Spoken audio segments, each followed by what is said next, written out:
오늘도 전국에 바람이 강하게 불고 있는 가운데 곳곳에 비나 눈이 오겠습니다. 수도권과 경북 내륙, 경남 서부 대륙, 제주도에는 저녁까지 최고 20mm의 비가 오겠고 경기 남부와 충청, 전라도에는 내일 아침까지 비가 오겠습니다. 서울의 현재 기온은 8.1도입니다. 지금까지 아나운서 박노원이었습니다. KBS 1라디오 4시 경제뉴스를 마칩니다. KBS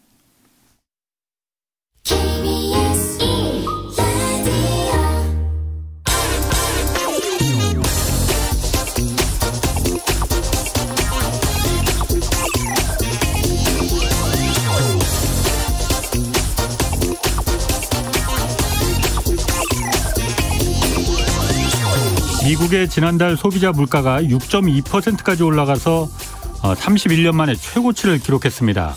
지난 5월부터 5%대 상승률을 기록하더니 결국은 6%대를 넘어섰습니다. 바이든 미국 대통령까지 나서서 이 물가가 미국인들의 가계 형편을 해치고 있다면서 물가 상승을 잡는 것이 최우선 과제다 이렇게 밝혔습니다. 돌이켜보면 지난 3월 물가 상승률이 처음 2%를 넘어설 때 미국 중앙은행격인 미국 연방준비제도는 이거 금방 내려갈 것이다. 인플레는 일시적이다. 이렇게 국민들을 안심시켰습니다. 그렇지만 이후 물가 상승률이 점점 더 올라가는데도 중고차 값이 올라서 그렇다. 또 코로나로 기저효과 때문이었다. 이런 등등 이유를 대면서 별거 아니라는 입장을 고수했습니다. 몇몇 경제학자들이 매우 고통스러운 인플레를 경험하게 될 것이라면서 일단 돈 풀기를 줄이는 테이퍼링부터 당장 시작해야 한다 이렇게 경고했지만 무시됐습니다. 지난 9월에야 연방준비제도는 이 인플레가 오래 갈 것이다 이렇게 입장을 번복했고 급기야 미국 대통령까지 지금 인플레 위험을 경고하기에 이르렀습니다. 미국발 인플레는 이제 세계로 번질 위험이 높아졌습니다. 특히 인플레는 빈부의 격차를 더 크게 만드는 힘이 있는 만큼 우리 금융당국은 대응책을 미리 준비해 놓아야 합니다. 네, 경제와 정의를 다잡는 홍반장, 저는 KBS 기자 홍사훈입니다. 홍사훈의 경제쇼 출발하겠습니다. 유튜브 오늘도 함께 갑시다.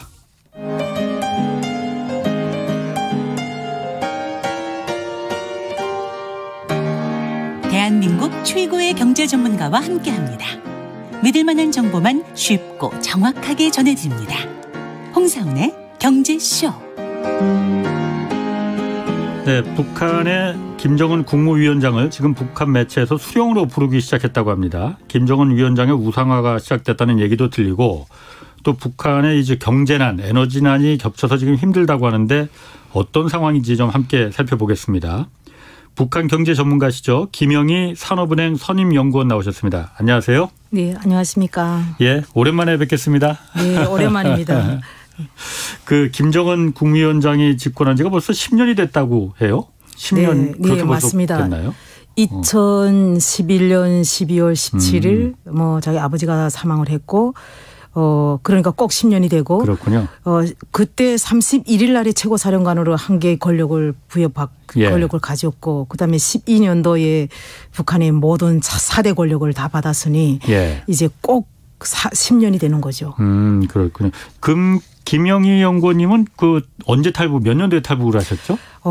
저는 2002년도요. 2002년? 그럼 김정은 그 국무위원장이 있을 때는 아니었습니까? 그럼요. 예. 아, 그렇군요.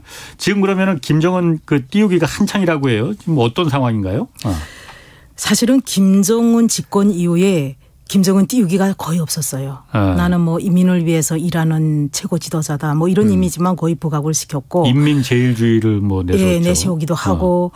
정말 인민자를 가장 많이 하고 인민을 사랑한다는 표현도 쓰고 북한은 인민을 사랑한다는 표현을 거의 쓴 적이 없거든요. 최고 지도자가.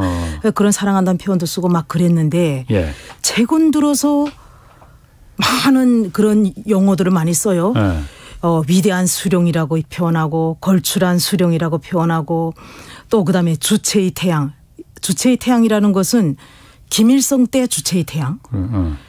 수령도 마찬가지죠. 그렇다고 김정일은 주체의 태양까지는 아니었어요. 그다음에 또 주체조선의 힘, 그다음에 영원한 승리의 기치 좋다는 얘기는 다 갖다 쓰더라고요. 그리고 김정은을 수령으로 칭하면서 뭐라고 얘기하냐면 수령이 위대해서 나라와 민족도 위대하다. 이런 표현도 쓰고요. 그래서 예. 북한도 조선이라는 나라도 조선민주인민공화국이라는 나라도 상당히 위대하다. 그리고 우리 민족도 너무너무 위대하다. 이런 예. 표현도 쓰고요. 그리고 또 이거는 참 어린 나이에 이런 걸 받는다는 게 참 쉽지 않다. 천재적인 사상 이론가. 그리고 사상 이론의 영재. 예. 그다음엔 탁월한 용도자. 정말 김일성 때 썼던 그 용어를 많이 갖다 쓴다는 거죠. 북한 주민들이 지금 요새 나오는 이런 노동신문을 보면서 예. 우리 원수님이 지금 이만한 반열에 올라섰구나. 예. 일부 사람들은 아주 흐뭇해하는 사람들이 있을 것이고 네. 또 일부 사람들은 아직도 나이가 어린데 뭐 그렇다고 이런 사람도 있을 것이고 네. 저도 상당히 궁금합니다. 그런 게. 제가 좀 항상 이제 북한 뉴스 이렇게 좀 접하다 보면은 궁금한 게 이제 그런 거거든요. 아무리 이제 독재 체제고 외부 세계와 이제 단절돼 있어서 요즘 뭐 완전히 그렇게 단절된 것도 아닌 것 같아요. 네. 그런데 이렇게 뭐 수령이다 무슨 아까 주체 태양이다 뭐 이런 네.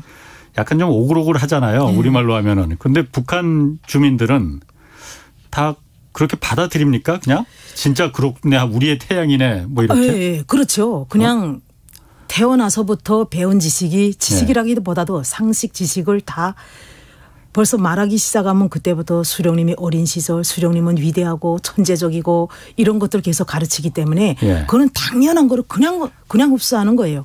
그리고 김정일 때도 수령이라는 표현을 안 쓰고 장군님 했고 김정은은 원수님 했고 장군님 아니라 지금 원수님이에요. 그리고 김일성 때도 원수님이라고 했어요. 그런데 원수님하고 뭐 총비서 이건 떠나서 그런 건 다 국방위원장 이런 건 다 떠나서 그렇게 했는데 그래도 북한 사람들은 최고 지도자는 수령이다. 표현은 안 하지만 수령이라고 생각을 해요. 왜? 혁명이 최고 내수 이렇게 표현을 해요. 네. 그래서 혁명이 최고 내수이기 때문에 국가의 내수죠. 그리고 국가의 어보이란 말이죠. 그러면 이 수령이 내수가 잘못되면 국가가 존재하지 않죠. 그렇기 때문에 김일성 때부터 쭉 오면서 김정일 때도 장군님이란 표현을 썼지만 주민들이 마음속에는 항상 수령이라고 생각하고 김정은도 지금은 원수님이라고 표현을 하지만 마음속에는 다 수령이라는 게 잠재돼 있어요. 근데 그것을 이게 노동신문을 통해서 수령이라고 하지 않았을 뿐이죠. 지금은 그런데 수령이라고 표현을 한다면서요 또. 예. 그래서 요즘 들어서 수령이라고 공식적으로 이렇게 그렇다고 우리 김정은 수령님께서는 이렇게 표현하진 않아요. 김일성 때는 위대한 수령 김일성 동지께서는 이렇게 표현했어요. 그러면 지금 김정은도 위대한 수령 김정은 동지께서는 이렇게 표현해야 되는데 그렇게 표현하지는 않습니다. 어떻게 표현해요? 표현을 어떻게 하냐면 영원한 어버이 수령. 김정은은 좀 안 붙였어요. 그다음에 또 그 위대한 수령, 걸출한 수령. 이름은 안 붙인다. 이름은 거죠? 안 붙였어요. 그게 무슨 의미가 있는 건가? 그러면? 그러니까 이게 아직은 왜 의미가 뭐냐면 북한은 이미 영원한 수령은 김일성입니다. 라고 김일성이 돌아가신 다음에 영원한 수령은 김일성입니다 하고 당규약에도 박혀 있어요. 그래서 또 영원한 주석이다. 그래서 누구도 주석하고 수령은 못 가져가요. 그러기 때문에 그런데 최근 들어서만 쓴단 말이죠. 그러니 지금 현재로서는 뭔가를 그러니까 당규약도 바뀌고 뭐 바뀐 다음에 위대한 수령 김정은 동지께서는 이거 쓰죠. 지금은 못 쓰죠. 그러니까 그냥 수령이라는 표현만 쓰는데 그 정도로 그냥 수령의 반열에 올라갔다. 지금은 그 정도인 것 같아요. 공식적으로 수령은 아니지만 우린 영원한 수령은 김일성이요. 그래서 북한의 모든 지역에 가보면 위대한 수령 김일성 동지는 영원히 우리와 함께 계신다. 죽었지만 우리하고 항상 살아계신다는 거죠. 그런데 거기다가 나도 수령이요. 그러면 조선에 내수가 2명? 이내는 이렇게 생각하고 전에는 이렇게 생각하면 갈 길이 두 갈래요. 어떻게 되는 거예요? 수령은 오직 하나. 그런 상황이기 때문에 수령님이라고 표현하지는 않는 것 같습니다. 그러나 수령의 반열에 오른 최고 지도자이다. 그렇기 때문에 김일성은 계속 영원한 수령이고 김정은은 수령님이 아니라 수령이 반열에 오른 최고 지도자 이런 의미라고 생각을 합니다. 어쨌든 그 북한 일반 주민들도 그렇게 실제로 생각한다 이거죠. 그러니까 저희 그럼요. 입장에서는 사실 좀 고개가 겨우 진짜 그럴까? 뉴스에서나 그렇게 막 북한 텔레비전에서 보이는 것만 진짜 막 그렇게 막 울면서 박수치고 막 그렇게 하는 거 아닐까 그런 생각이 드는데 실제로 그렇다는 거예요, 그러면은 일반 주민들의 생각이? 그렇죠. 교육을 계속 그렇게 주는데 그러니까 뭐든지 일탈이 안 되도록 계속 교육을 주죠. 그게 우리가 쉽게 말하면 우리 북한을 얘기를 할 때 당군과 채찍이라는 얘기를 많이 하지 않습니까? 네. 북한도 주민들한테 이런 것을 다 주입을 주기 위해서는 당군과 채찍이 필요해요. 야, 수령이다. 너 받아들여. 이게 아니죠. 자연스럽게 받아들이게끔 만드는 것이죠. 그런데 김일성일 때는 그게 당군이 되게 잘 됐죠. 배급제가 이루어지고 이렇게 되다 보니까 정말 수령이 대외적으로 활동을 하고 주민을 위해서 맨날 거기 그 노래도 있어요. 수령님 천만리. 수령님 아침 이른 새벽에 떠나서 눈길을 맞으면서 이민을 위해서 공장, 농촌, 오촌 막 이렇게 다 다니면서 일을 하시는 그런 모습. 그러니까 주민들이 머릿속에는 항상 인식 속에는 수령이라는 것은 이런 걸 하고 있다. 그렇게 이민을 위해서 일하면서 그렇게 한 로고로 결실된 것을 우리한테 배급, 배려로 주고 있다. 이러다 보니까 주민들은 당연히 수령이라고 받아들였죠. 알겠습니다. 영건님 오늘 뭐 하여튼 지금 그 유튜브에도 지금 댓글들에서 오늘 방송이 무슨 내용 무슨 취지인지 좀 많이 이게 남북의 창이 아니니까 오늘 경제쇼다 보니까 오늘 북한의 이제 경제 난 그리고 에너지 난 그리고 요즘 북한에서 뭐 그 달러 뭐 이런 좀 내용 좀 저희가 오늘 다루려고 하거든요. 네. 일단 북한이 지금 그 경제난 그 지금 이렇게 막 우상화하고 김정은에 대해서 우상화하고 막 신격화하고 이런 게 북한의 경제난을 좀 어떻게 좀 이렇게 좀 요즘 젊은 유행하는 말로 보면은 뭐 쉴드 친다 이런 얘기도 있거든요. 좀 가리려고 하는 거 아니냐 이런 해석도 있거든요. 경제난이 북한이 좀 지금 심각한 상태입니까? 경제는 어렵죠. 이제 이미 대북 제재가 시작이 된 지 2016년도부터 시작이 됐기 때문에 벌써 6년 이렇게 됐고요. 거기다가 2020년부터 코로나가 또 겹쳤고요. 또 뭐 해마다 수해가 있고 그러다 보니까 상당히 지금 북한이 어려운 상황이죠. 근데 그 경제난 하면 경제난을 어느 정도 수준을 경제난이라고 할까 하는 것도 들여다봐야 된다고 생각해요. 90년대 경제난하고 지금의 경제난을 비교했을 때 90년대 경제난하고 지금의 경제난은 비교 자체가 안 돼요. 그때는 이제 고난의 행군이라고 심각했죠. 그때는. 막 굶어 죽는 사람도 속출했고. 그때 경제난은 시장이라는 게 없는 상태에서 경제난이었고 그리고 사회주의 국가들이 동유럽을 비롯해서 사회주의 국가들이 붕괴가 되면서 그 나라들하고 물물 교역을 하고 그 무역 거래를 하고 이런 것들 그래서 외국으로부터 가지고 들어오고 올 수 있었던 그런 유통이 차단이 되면서 북한의 경제난이 시작이 됐어요. 기본적으로는 사회주의 국가의 붕괴로부터 그렇게 돼서 그때는 정말 급작스럽게 경제난이 딱 오면서 어느 순간에 그냥 모든 공장이 멈추더라고요. 근데 지금의 경제난은 공장이 멈출 정도는 아니라는 거죠. 그러면 그것을 경제난이라고 할까라는 건데 저는 경제난이라고 붙여도 괜찮다고 생각을 합니다.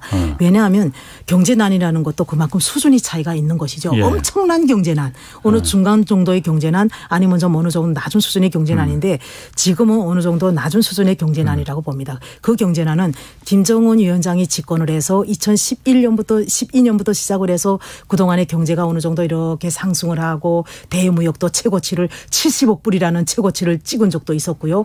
그렇게 놓고 봤을 때 그때하고 지금하고 비교를 해보면 대무역이 거의 90%가 곤두박질 쳤으니 난이 아니라고 말할 수가 없는 것이죠. 국경을 봉쇄했으니 뭐 무역이 있을 리가 있나. 이게 국경은 봉쇄를 했는데 저는 그렇게 생각을 합니다. 국경을 봉쇄해놓고 지금 무역은 못하지 않습니까? 그러다 보니까 사실은 대북 제재 때문에 엄청나게 하강을 했는데 또 국경을 봉쇄하다 보니까 또 하강을 했어요. 그러니까 대무역이 수치는 뭐 이루 말할 수 없이 그건 할 말이 안 돼요. 일단 대무역은 거의 뭐 곤두박질 쳤으니까 문제는 이거죠. 대무역이 감소로 인해서 주민들의 삶에 미친 영향 그다음에 전반적으로 북한에 지금 작동하고 있는 기업의 경영 활동에 미친 영향이 크다는 거죠. 일단은 대무역이 감소가 되면 이렇게 되는 거죠. 수입을 통해서 원부자재를 수입하지 않습니까? 그래서 원부자재가 들어와서 그것이 가공이 돼서 생산물로 나오고 그것을 다시 수출을 하고 그렇지. 또 다시 돈을 벌고 외화를 벌고 또 원자재를 수입하고 이 선순환이 다 파괴가 됐죠. 수입을 못하니까 돈이 없어서 수입을 국경을 차단을 했으니 수입을 못하니까. 그렇죠. 공장이 안 돌아가면 또 어떻게 됩니까? 직원들이 급여가 없는 것이죠. 그러면 직원들은 종업원들 노동자들은 노동자들끼리 힘들고 또 일부 생산된 거는 시장에 유입이 돼가지고 시장에 유통이 되니까 주민들이 구매력에도 영향을 주고 이런 것들이 상당히 지금 어려워지는 거죠. 근데 저는 이렇게 생각합니다. 지금 여기서 제가 좀 덧붙여 말씀드리고 싶은 건 뭐냐면 북한이 이게 코로나 이후에 국경을 차단하고 무역을 감소시켰는데 이게 인위적으로 감소를 시켰어. 인위적으로? 저는 그렇게 생각을 해요. 왜요? 왜냐하면 국경을 차단하라니까 처음에는 딱 떨어졌어요. 사실은. 2020년 1월 달에 북한이 코로나 때문에 우리 국경을 차단합니다 하고 선포를 했죠. 그러니까 2월 달에 가서 1월 대비 2월 달 무역이 80% 감소를 했어요. 그럴 수밖에 없겠죠. 80% 감소. 왜 갑자기 국경을 딱 차단해 버리니까 감소를 했어요. 근데 시장 물가가 변동이 하나도 없었습니다. 시장 물가가? 네. 뭐 공산주의 체제니까 그런 거 아니에요? 아니에요. 그거는 아니고 필수 식품은 차단을 안 시킨 거죠. 국경에서 들어오는 거는? 필수 그러니까 시장에 공급되는 밀가루, 설탕, 식용유, 필수 수입 식품은 차단을 안 하고 왜? 그건 꼭 필요하니까. 그거는 수입을 하고 나머지만 중단을 시켰어요.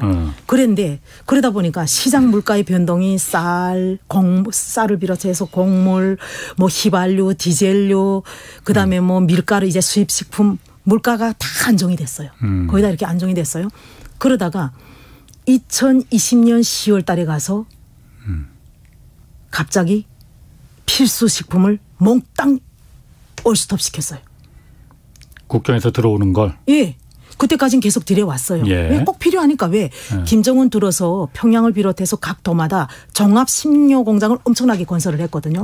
그래서 지금 북한에서 국내에서 생산되는 게 가장 많이 생산되는 게 뭐냐면 식료품. 뭐 간장, 간장 된장은 물론이고 과자, 사탕, 뭐 라면 뭐 이렇게 식료품들이 밀가루 가공식품 이런 것들이 되게 많이 생산이 돼서 일부 중국으로도 나오고 있어요. 그러다 보니까 북한이 설탕, 밀가루, 식용유는 무조건 중단을 안 했죠. 근데 그때 당시 중단을 했어요. 근데 이 중단을 왜 했을까? 이걸 다들 어떻게 분석을 하냐면 뭐 그건 국경을 막았으니까 중단했겠지. 그럼 그전에는 중단 안 하다가 왜 10월 달에 가서 갑자기 중단을 했지? 라는 거예요. 그래서 제가 그걸 찾아봤어요. 그렇게 보니까 이게 참 이상하다. 근데 그걸 보니까 북한이 그동안의 대북 제재로 인해서 경제가 좀 이렇게 좀 침체가 되면서 재정이 부족했던 거예요. 국가 예산이 되게 부족해요. 그리고 또 대북 제재 때문에 외화가 계속 쓰다 보니까 그리고 또 무역 수지 적자 아닙니까? 수입하는 것은 1억 9천만 불이라 수출은 1억 9천만 불이라면 수입하는 게 그보다 19만 불 막 이렇게 10배 정도 되니까 엄청나게 이게 무역 수지 적자가 나지 않습니까? 그럼에도 계속 수입해 왔어요.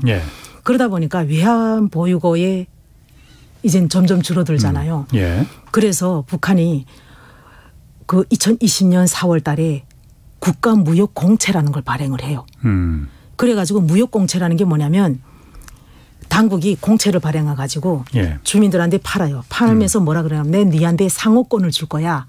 상호권이란 게 뭐냐면 뭐 미용실 차릴 수 있고 뭐 식당도 할 수가 있고 백화점도 할 수가 있고 서비스업을 할 수 있는 상호권을 주겠어. 그러니 네 외화를 사. 외화를 사? 외화를 사가 이거 외화를 팔고 상호권을 갖고 있는 가져. 외화를 나한테 국가에다 줘. 달러를 달라 이거죠. 그리고 내가 상호권을 가져. 그리고 운영해. 이렇게 했어요. 그래가지고 그거를 발행을 하고 계속 해왔어요. 근데 안 사가요. 외화 가진 사람들 안 사가요. 그래서 당국이 그거를 결산을 해보니까 8월 달에 결산을 해보니까 20%도 안 되는 거죠. 목표를 했던 것이. 그래서 중단을 시켜요. 그게 9월이었어요. 그래서 당국은 주민들의 수중에 있는 외화를 가져다가 상호권하고 교환해서 가져다가 공채 발행을 통해서 가져다가 그걸 가지고 수입을 계속 늘릴 생각을 했겠죠. 왜? 특히 2020년은 2021년에 이제 8차 대회를 하고 국가경제발전 5개년 계획을 집행해야 된 1차 년도 해예요. 예. 그러니까 돈이 필요해 외야가. 예. 그랬는데 외야가 확보가 안 되니까 어쩔 수 없이 10월 달에 외야 관리가 필요했다고 생각하고 확보하자던 게 안 되니까 이제는 수지를 말아야 되잖아요. 예. 2021년 올해는 8차 대회를 했기 때문에 어느 정도 수입을 해서 경제를 살려놔야 된단 말이에요. 그래서 외야 관리가 필요해서 10월 달에 급작스럽게 필수 식료품까지 중단을 한 건 아닌가. 저는 그렇게 생각을 했어요. 그래서 결국은 이게 더 뒤집어 놓으면 뭐냐. 예부적으로 대외 그 대북 제재 때문에 어려워졌다라는 것을 표출하지 않으면서 외야가 없어 부족해 하는 것을 표출하지 않으면서 그래 국경을 막아서 그래 코로나 때문이야 하는 돌리려고. 명분. 핑계를 대려고. 예, 명분을 잘 활용했다. 저는 그렇게 생각을 합니다. 그래서 이제 앞으로 나갈 돈표랑 다 연결이 돼 있는 거죠. 지금 그래서 돈표 얘기도 좀 하려고 하는데 예. 잠깐 그거 전에 지금 그 김종무님이 이걸 좀 물어봐 달라고 했거든요. 김 박사님께. 예. 북한 내에서 그 석유 매장 가능성이 계속 1990년대부터 제기됐었다는데. 뭐가요? 석유. 석유 매장량. 왜 북한은 1997년에 예. 일본에서 조선 유전 설명회를 개최하고 예. 하루에 450배럴을 예. 생산할 수 있는 유전을 발견했다. 이런 뉴스가 있었다고 뭐 한다는데 예. 혹시 김 박사님 북한에 계실 때도 이런 뉴스 발표를 혹시 들으셨는지. 왜냐하면 저희가 예전에 그 현대그룹의 그 정주영 회장이 예. 이런 얘기도 한 번 했었거든요. 평양 시내가 기름에 둥둥 떠 있다라는 얘기도 했었거든요. 그리고 네. 대동강물에 그 석유 기름띠가 이제 쭉 뭐 흘러다닌다 이런 얘기도 했었는데 혹시 북한에 계실 때 그런 얘기 들어보셨습니까? 들었죠. 왜냐하면 이게 제가 초등학교 때 그러니까 한참 먼 이야기잖아요. 제가 초등학교면 70년대예요. 그때는 두만강 탐사단이라는 게 있었어요. 그러니까 이때는 두만강 쪽에서 석유를 찾겠다고 탐사라는 게 땅속에 있는 석유를 찾아내느라고 그 탐사단이 있었어요. 그래서 저희 반 애들이 그 가족들이 많았어요. 탐사단 가족들이. 근데 얘네들이 이사를 가는 거예요. 80년대 초반에. 이사를 어디를 갔나? 남포로. 서해로 이사를 갔어요. 그다음에 제가 대학을 졸업하고 남포로 나왔어요. 대학을 졸업하고 남포로 나올 때가 바로 91년도였어요. 그래서 와서 제 친구들 찾았죠. 그러니까 이들이 와가지고 아버지들이 남포 쪽에 와서 유전을 이게 석유를 개발을 하기 위해서 발견하기 위해서 계속 탐사를 했어요. 그래서 제가 물었죠 아버지한테 우리나라에도 석유가 나옵니까? 하니까 있다고 하더라고요. 자기네가 이렇게 한대요. 근데 너무 깊이 있어서 어렵다. 우리 기술로는 참 어렵단다. 라고 했어요. 근데 그 탐사단이 아직도 해체되지 않았어요. 남포가 어디쯤 있는 거예요? 남포가 평양 아래. 평양 붙어 있죠. 인천하고 비슷하죠. 그랬는데 또 뭐라고 얘기하다냐면 그런데 이게 서해 쪽이잖아요. 이게 너무 깊이 있기 때문에 잘못하면 중국 쪽으로 넘어간대요. 바다가 이제. 그런 얘기도 하더라고요. 그런 거 봐서는 저는 우리 북한은 이런 보도는 안 해요. 그런데 탐사단에 종사하고 있는 사람들이 말을 통해서 그러면서 석유만 나면 우리는 참 잘 산다. 에너지가 있으니 그런 얘기는 들은 바가 있거든요. 그래서 북한 사람들도 평양 남포 쪽에 서해 바다에 석유 매장돼 있다라는 건 누구나 알고 있어요. 그렇죠. 근데 그거를 어떻게 파내는가 하는 왜냐하면 거죠. 저도 예전에 제가 이제 그 제7광구라고 있거든요. 우리나라 저 제주도 남쪽에 혹시 들어보셨어요? 못 들어봤어요. 우리는 그 대륙붕에 그 남쪽 대륙붕에 일본하고 제주도 사이에 거기 이제 이 석유가 매장될 가능성이 매우 크다라고 해서 그거 제 취재를 하면서 뭐 그때 북한 석유 얘기도 많이 듣잖아요. 지금 뭐 박사님 말씀하신 대로. 그러다 보니까는 남포하고 그 이제 북한 서쪽에 바레만, 중국으로 말하면 보하이만이죠. 그렇죠. 왜냐하면 중국에서는 그 바레만에서 지금 이미 해상 유전이 있는데 중국에서 가장 큰 유전 매장량을 갖고 있다고 하거든요. 매장량이 얼마인지는 발표하지 않습니다. 중국 정부에서. 그런데 가장 매장량이 크다고 해요. 그러다 보니 그게 북한하고 지금 인근에 있으니. 맞아요. 뭐 땅속에는 뭐 석유가 어디 뭐 국경이 딱 갈라져 있는 것도 아니고 중국에서 그렇죠. 다 이제 끌어당기면은 그걸 뭐 빨대 효과라고 하더라고요. 그래서 다 끌어가는 거 아니냐 뭐 이런 얘기도 그때 한참 나왔었거든요. 그러다 보니까 오늘 뭐 이렇게 김종무님께서 이렇게 질문해 주시다 보니까 완전 전문가시네. 아니면 제가 그때 취재했으니까 들은 풍월이 좀 있어서. 예. 자, 그럼 다시 한번 좀 갈게요. 네. 아까 그 외화 얘기했어요. 그러니까 달러. 네, 네. 돈표라는 게 지금 북한에서 뭐 그 나돌아다닌다고 해요. 돈표? 네. 돈이면 돈이죠. 돈표는 또 뭡니까? 이게 무슨 얘기예요? 이게 뭐냐면 북한에 원래 좀 쉽게 말하면 원래 돈표가 있었어요. 네. 근데 원래 돈표는 뭐냐면 외화와 바꾼 돈표. 예. 근데 우리는 달러를 가지고 있으면 환전을 하지 않습니까? 예. 아니, 그 원화를 갖고 있으면 해외 나거나 할 때 환전을 하면 예. 그냥 달러 주세요 하면 달러. 예. 그다음엔 이민폐 주세요 하면 위안화죠. 뭐 유로와 이렇게 바꾸지 않습니까? 예. 북한은 나는 달러 주세요. 북한 원화를 주면 달러 주세요 하면 절대 안 줘요. 뭐 나갈 수가 없는데 어떻게 주겠어? 아니 그러니까 북한 외화 상점에 가서 나 쓸 테니 바꿔주세요 하면 절대 예. 주지는 않습니다. 그렇겠죠. 외화를 주지는 않습니다. 그러나 국가가 개인 수중의 외화를 가져가기만 하죠. 개인이 갖고 있는 달러를. 그렇죠. 예, 그거 환율이죠. 그거 환율. 그 환율인데 한전인데 그때 옛날에는 달러를 내놓으면 원화하고 교환을 해야 되는데 외화 바꾼 돈표라는 게 있었어요. 예. 그게 이제 외화와 바꾼 돈표라고 딱 써 있어요. 그렇게 써 있고 거기 전환성 외화 하나는 써 있고 하나는 비전환성 외화하고 써 있어요. 전환성은 파란색, 비전환성은 핑크색 이렇게 돼 있는데 요 두 개가 있어요. 그것도 그러면 전환하면 우리는 아 그래 또 다르게 바꿀 수 있겠구나 하는 거잖아요. 이 전환성 외화를 가진 사람은 그걸 가지고 다시 달러로 바꿀 수 있어요. 아 다시 바꿔주는 것만 달러로 그거를. 예예예. 근데 비전환성 외화는 달러로 바꾸면 안 돼요. 이게 뭐냐? 비전환성 외화는 아프리카 나라들의 돈에 바꾼 돈이에요. 아프리카 나라들의 원화를 북한 바꾼 돈하고 바꾼 거예요. 그렇기 때문에 얘는 사실은 별로 가치가 없어요. 그러게요. 그래서 이거는 필요가 없어요. 아프리카 돈을 뭐 별로 다른 그렇죠. 나라도 쓸 수가 없으니까. 그래서 이건 전환성이 아니에요. 절대 달러가 안 돼요. 달러로 한전이 안 되고 자기 나라 돈하고만 딱 아프리카 돈하고만 한전이 되고 요 전환성 외화는 얼마였냐면 1달러에 2원 50전 정도였어요. 그런데 이게 외화와 바꾸니까 얘는 외화의 역할을 했어요. 달러나 똑같아.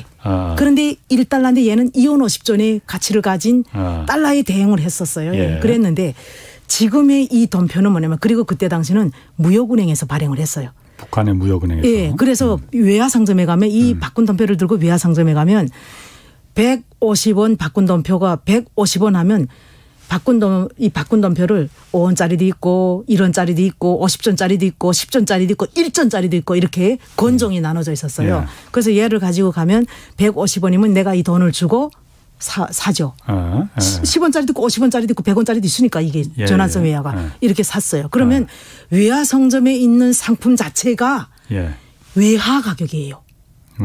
이 150원이라는 게 북한 원화의 가격이 아니라 외화 가격이었어요. 이제 환전된 가격이에요. 바꾼 돈표 가격. 이 희한한 거 있어요. 그러니까 여기는 뭐냐. 달러, 바꾼 돈표, 북한 돈. 이렇게 세 가지가 있었어요. 외화 상점에는. 북한의 돈이 그렇게 세 가지가 있었죠. 그런데 지금은 이게 외화를 쓰려면 이 세 가지가 돌아가요. 뭐 이렇게 복잡하게 해놨을까? 네, 복잡했어요. 근데 이게 2002년도에 오면서 싹 사라졌어요. 그리고 지금에 처음 생겼죠. 돈표가. 요 돈표는 뭐냐. 그때의 바꾼 돈표하고는 달라요. 얘는 그냥 원화야. 원화. 예. 1달러를 주면 돈표 5,000원. 그러면 그냥 1달러가 북한 돈 5,000원이라는 얘기예요. 현금 5,000원하고 똑같은 얘기예요. 똑같은 얘기예요. 그래서 이 돈표가 그냥 현금 5,000원이나 똑같아요. 근데 난 그걸 왜 그런 식으로 할까? 그러게. 외화 상점에 제가 갔어요. 근데 지금까지는 어떻게 했냐면 북한 사람들이 외화 상점에 갈 때. 외화 상점에는 그럼 북한 돈으로는 그럼 못 사요 그러면? 원래는 다 달러로 계산돼 있어요. 외화 상점에 가면 25달러, 뭐 25유로. 그럼 달러로만 그 물건을 살 수 있는 거예요? 달러만 딱 계산이 돼요. 근데 북한은 외화 관리법에 어떻게 되냐면 북한 내에서는 외화를 유통할 수 없다. 우리 한국에 외화 유통한 데가 어디 있어요? 없잖아요. 우리가 장마당에 가서 외화를 주고 사요. 아니면 백화점에 가서 외화를 주고 사요. 우리는 지금 여기 가면 한국에는 장마당 없는데. 시장. 예.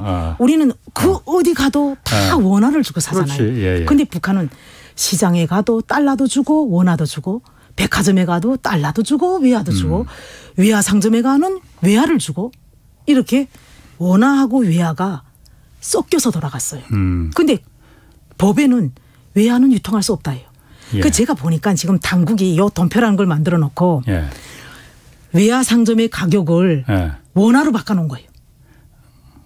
외화 상점의 달러 표시 가격을 원화로 바꿨다. 원화로 바꿔놓고. 그러니까 개인들한테 돈표를 줄 테니 현금을 줄 수는 없잖아요. 현금을 주면 시장에서 또 유통이 되잖아요. 이게.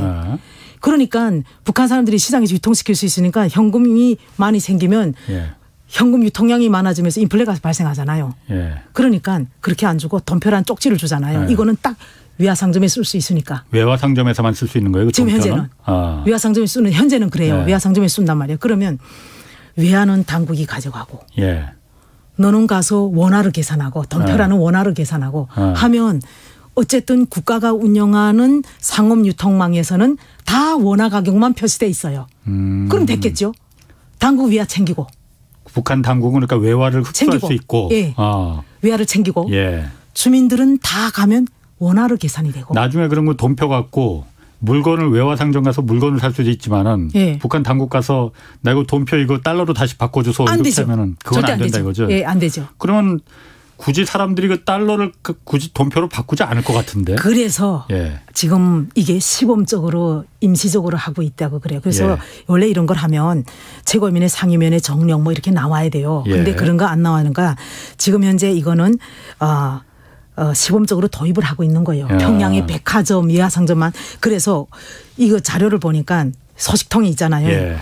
어떤 사람이 백화점에 가서 나 저거 사겠으니까 사고 싶은데 달러를 주면서 돈표 줘 하니까 돈표 다 나갔어 없어. 돈표가 다 나가고. 시범적으로 하는 거니까. 자기네가 여기 가지고 있는 보유하고 있는 돈표가 다 썼으니까 없어. 종이장에다가 도장을 똑 찍어 주더래요. 써가지고 10만 원 하고 써가지고 도장을 똑 찍어 주더래요. 그러니까 이게 돈표라는 게 형식적인 거죠. 그냥 여기서 사도록 원화 가격을 매겨놓은 것이죠. 그래서 당국은 어찌 보면 그냥 북한 당국이 외화를 흡수하기 위한 것을 시범적으로 지금 하고 있는 것 같아요. 그래가지고 이게 만약에 정착이 만약에 되면 시장에 지금 달러로 다 계산하잖아요. 핸드폰 사도 달러, 시장에 있는 쌀 사도 달러, 이거를 돈표로 교환해주면 다 원화 가격만 돌아갈 거 아닙니까? 싹 다 교환소를 만들어 놓고 돈표를 싹 다 교환해 나가 하면 현금이 북한의 돈으로 찍어낸 현금이 유통되는 것이 아니라 이 그냥 수잘데기 없는 돈표가 가서 그냥 유통이 되잖아요. 이게 가서 계산이 되지 않습니까? 수잘데기 없는 건 아니지. 달러로 다시 교환이 안 되니까. 다시 교환은 안 되니까. 절대 안 되죠. 절대 안 되니까. 물건만 살 수 있으니까. 그러면 어찌 보면 진짜 돈은 아닌 가짜 돈이 시장에서 유통이 되면서 실제로는 원화만 다 가격이 매겨지게 되는 것이죠. 가격 자체는. 그런 걸 노린 건 아닌가. 외화를 흡수하고 원화 가격으로 정착시키려고 하는 건 아닌가. 근데 이건 두고 봐야 돼요. 어떻게 될지도 몰라요. 그러게 제가 북한 주민이라면은 굳이 달러 내가 갖고 있으면은 그 돈표로 안 바꿀 것 같은데. 근데 그냥 달러만 가지고 못 사게 하니까. 어쩔 수 없이 내가 가서 물건 사려면 교환할 수밖에 없죠. 물건을 사려면 달러로 이제 사지 말고 돈표 갖고 와라 이렇게 하니까. 그 돈표 가져오면 안 돼. 그러니까 돈표가 발행된 게 자기네 가지고 있는 게 다 없다고 이제는 다 써서 없다고 종이장에다 써서 줬다니까. 그냥 그거는 그냥 형식적인 거라고 생각을 합니다. 그러면 지금 북한에서 그 달러를 북한 주민들이 많이 갖고 있어요. 달러로 그럼 북한도 돈이 있잖아요. 화폐가. 그 김일성 그림 그려져 있고 그렇죠. 그런 거. 그 돈도 있고 달러로도 이렇게 뭐 물건 살 수도 있고 장마당에서만 말고 공식적인 상점 이런 데서도 달러를 받아요 그러면은? 그렇죠.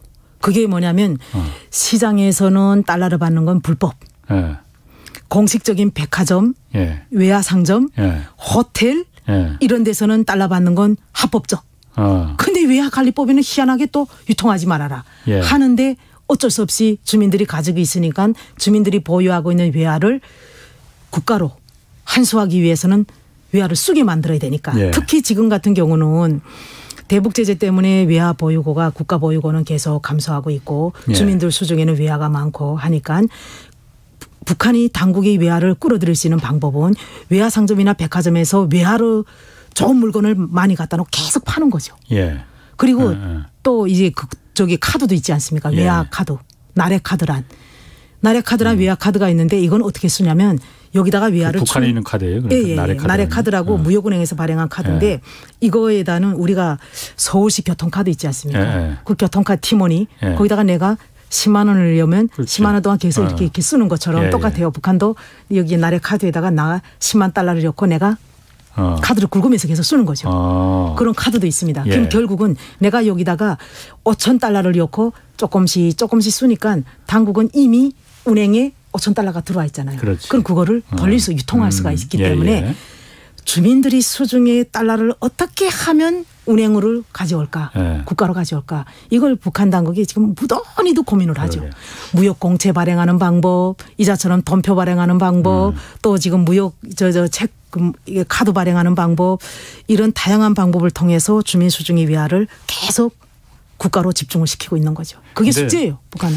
제가 기억하기로 과거에 한번 북한에서 화폐 개혁을 한번 했었잖아요. 한 10년 넘었죠. 2009년도. 2009년인가요? 예. 그때 제가 기억하기로 이걸 가진 돈을 다 바꿔주지 않았어. 맞아요. 10만 원인가? 뭐 10만. 어떻게 했냐면 그때 일정 부분만 딱 바꿔줬잖아요. 그렇죠. 그러니까 저 같아도 야, 또 당구에서 또 화폐 개혁 언제 또 할지 어떻게 알아. 이거는 북한 돈은 나 못 믿는다. 10만 원만 바꿔줬잖아요. 100만 원 있어도 그렇죠. 1000만 원 있어도 맞아요. 10만 원까지만 바꿔줬잖아요. 나머지는 그냥 쓰레기가 돼버린 거잖아요. 재산이, 전 재산이. 그러니까 당연히 달러로 갖고 싶어 할 것 같아요. 저만 해도. 그렇죠. 그게 가장 큰 계기가 됐어요. 북한이 제가 있을 때는 화폐 개혁을 2번 한 적이 있어요. 92년도에 한 번 했는데 92년도 때는 자기가 가지고 있는 일대를 다 바꿔줬어요. 그랬는데 어떻게 했냐면 어쩐지 1인당 399원만 새 돈으로 교환해주고 399원. 왜 399원인지 모르겠어요. 400원도 아니고. 1인당 399원을 교환해주고 나머지는 은행에 저금을 시켜라. 저축을 하면 나중에 다 돌려주마. 이렇게 했어요. 그다음엔 2002년도 한 번이요. 제가 2002년도 떠나기 전에 화폐 개혁이 아니라 7일 경제관리 개선 조치라고 했는데 그때 화폐 교환한다고 소문이 쫙 났어요. 그 교환이 한다고 소문이 나니까 주민들이 주머니에 있던 돈을 은행에다가 구루마 아세요? 리오카. 네, 리오카. 구루마로. 손수레. 네, 그때 당시는 시장이 활성화되어 있었기 때문에 돈이 많은 사람은 구루마로 끌고다가 은행에다 저금을 시켰어요. 그때까지만 북한 원화가 그나마 괜찮았어요. 그러니까 내가 가지고 있어도 돼. 1대1 교환이 됐으니까. 근데 2009년도에 화폐 교환하면서 100대 1. 100원에 1원. 100원에 1원. 그다음에 또 한 가구당 10만 원 이렇게 딱 제약을 뒀어요. 나머지는 다 날려야 됐어요. 그러니까 주민들이 그래 이제는 북한 돈은 종이짝지지. 그러니 이제부터 나는 달러 가지고 있어야지. 그러면서 그때부터 외화가 그 전에만 해도 그냥 지불 수단의 기능만 했는데 그때부터는 외화가 저축 수단의 기능을 하게 된 거예요. 그래서 주민들이 저축, 지불 수단 다 기능을 하죠. 그러면서 모든 가구가 나한테 가지고 있는 돈은 은행에 맡기는 것이요. 이 남한 사람들이 이게 들으면서도 이해가 안 되고 우리는 다 가지고 있어 은행에 맡기지 않습니까? 이자 조금이라도 받기 위해서 아니면 재테크 하기 위해서 뭐 여기 펀드에 넣고 뭐 또 있고 하는데 북한 사람은 다 내 집에 갖고 있어요. 구들장에 숨겨두는 예, 다 내 집에. 어떤 사람들은 제가 들었는데 어떤 사람은 1000달러를 천장에다 였어요. 천장에다가. 비닐에 꽁꽁 싸서 천장에 였는데 언젠가 이렇게 열어 꺼내보니까 지가 절반을 썰었더래요. 쥐가? 예, 지가 다니면서 절반을 이렇게 썰어서. 아유, 안타깝네. 북한 돈이면 교환해줘요. 북한 원화는 지가 썰면 김일성이 초상화가 없는 한 교환을 해줘. 초상화가 있는 거 지 썰었으면 감옥 가야 돼요.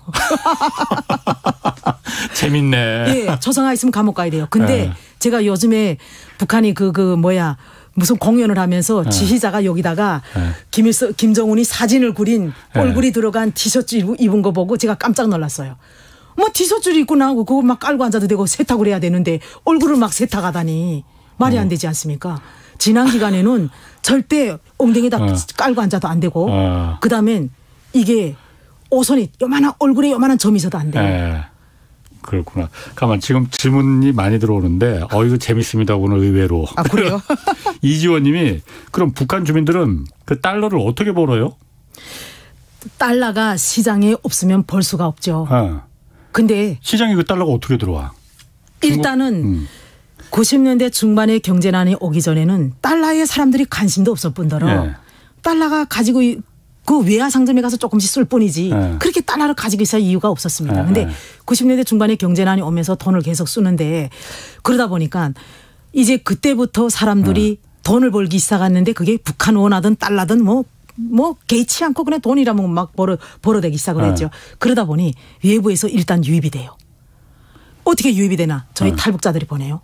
90년대 이전에는 후지산 줄기라고 해가지고 일본에 있는 제1교포들이 보냈어요. 그게 그렇지. 후지산 줄기였어요. 후지산이 있기 때문에 후지산. 근데 지금은 한라산 줄기인 탈북민들이 계속 돈을 북한에 보내요. 그럼 또 이제 또 의문이 가죠. 그거 어떻게 돈이 가지? 그러니까. 어쨌든 갑니다. 중국을 통해서.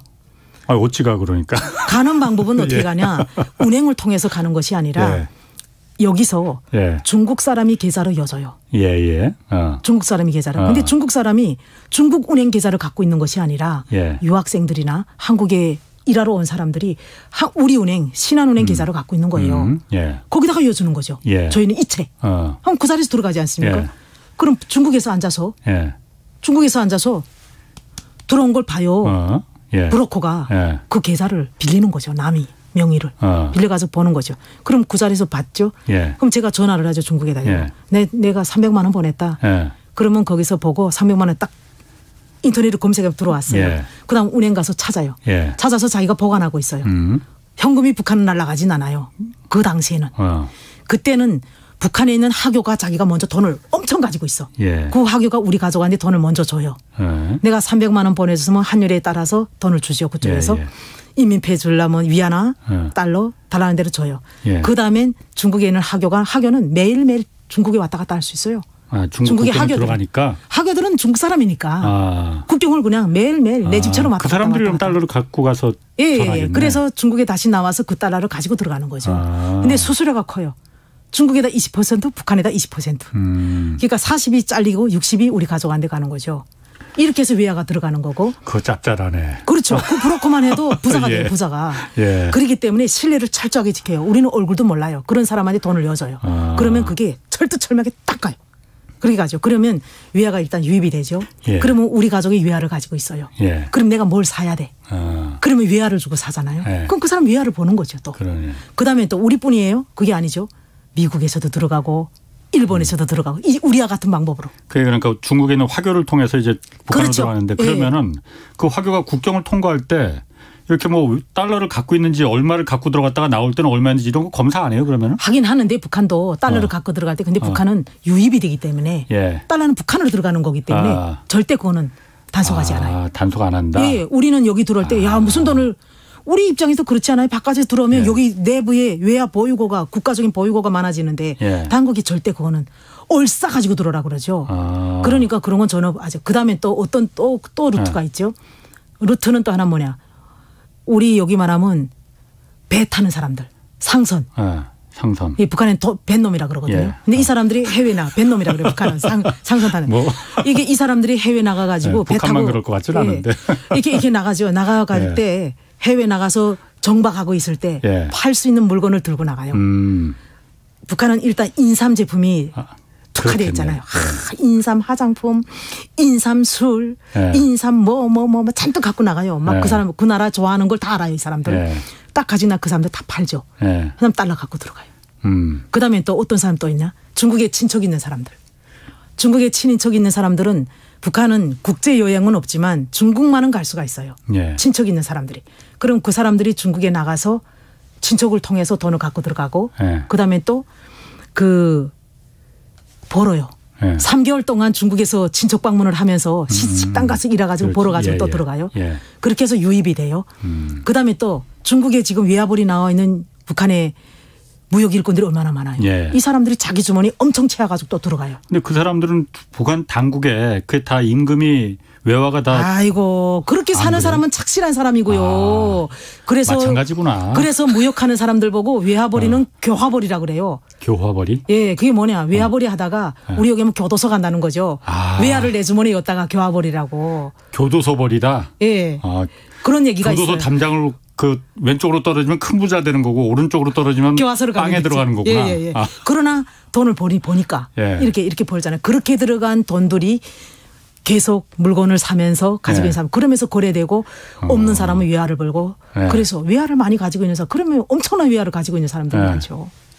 그렇구나. 지금 뭐 헤이든 님이 어디서도 들을 수 없는 디테일한 북한 경제 상식이라고 있고 뭐 1027님 뭐 4491님 2444님 정성호님 뭐 북한 이야기 이거 들어도 신기하네. 잘 듣고 있습니다. 뭐 이런 얘기 하셨어요.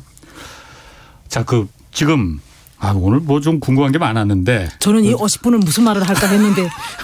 자, 교황 얼마 전에 프란치스코 교황이 북한이 초청하면 방북하겠다 이 의사 밝혔잖아요. 예.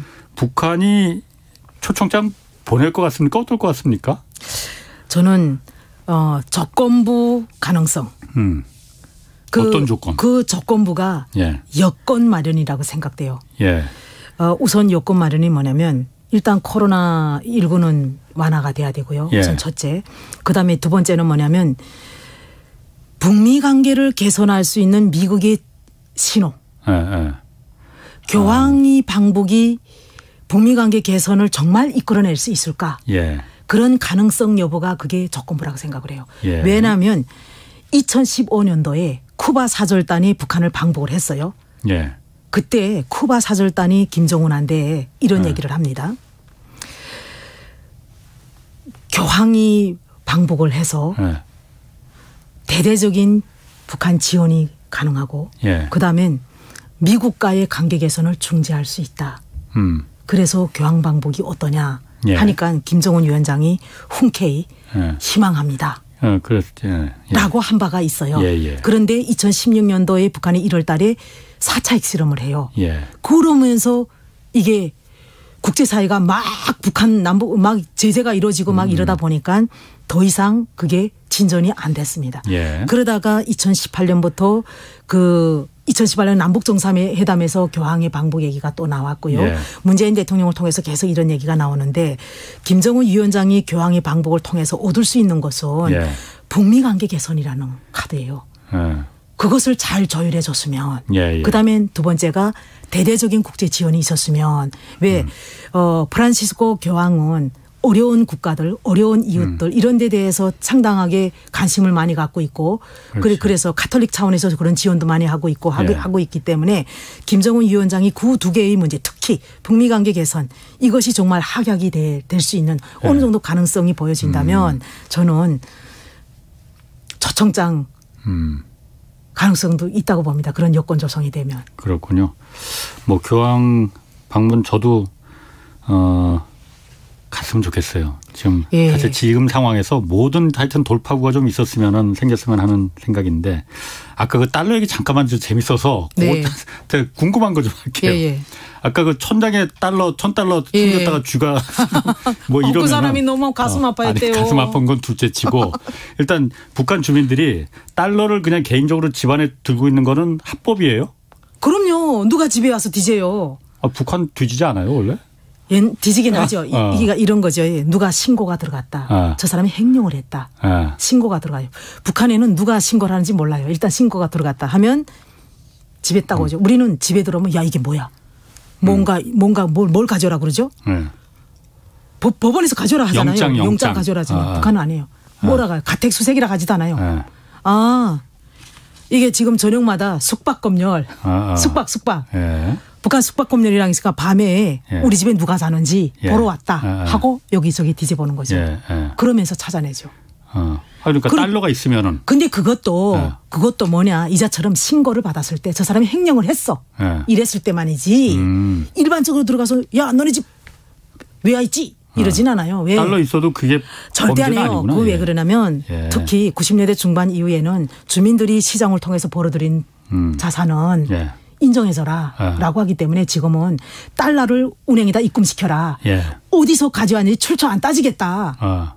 그래요. 그렇기 때문에 보유하고 있어도 근데 보유하고는 있지 말아라. 나라에서 쓰게 좀 저금을 해라. 예. 안 따지 마. 어디서 가져왔는지. 함에도 불구하고 북한 사람들은 당국을 안 믿죠. 유통만 돼도 뭐. 자, 그러면은 북한에도 환율이라는 게 있습니까? 우리는 지금 뭐 1달러에 1,100원, 뭐 1,200원 뭐 이렇게 환율이 있는데 북한도 있어요, 그러면은? 아니요. 북한도 국가죠. 환율이 있죠. 그래서 좀 특이하잖아. 국정 환율이라고 있죠. 예. 국가가 국정 환율이라는 건 1달러에 100원. 예. 시장 환율이라는 게 1달러에 8,000원에서 요즘 들어서 곤두박질해서 4,200원 정도 돼요. 4,600원 정도 이렇게 떨어졌는데 문제는 이중 환율이 있다는 게 가장 북한에 뼈 아픈 거죠. 그렇구나. 지금. 아유, 제가 좀 궁금한 거 많은데 시간이 다 됐네. 다음에 네. 한번 제가 다시 한번 모실게요. 네. 지금 댓글에 유튜브에 개인 유튜브 한번 하시라고 지금 그런 재밌으시다고 어디 가서도 이 북한 얘기 이거 못 듣겠다고 괜찮을 것 같은데요. 그래요? 언젠가 해볼까 싶기도 한데. 예. 자, 오늘 말씀 감사합니다. 김영희 산업은행 선임연구원이었습니다. 고맙습니다. 네, 감사합니다. 자, 여기까지 하겠고요. 저는 내일 다시 찾아뵙겠습니다. 지금까지 경제와 이익을 다잡는 홍사원의 경제쇼였습니다.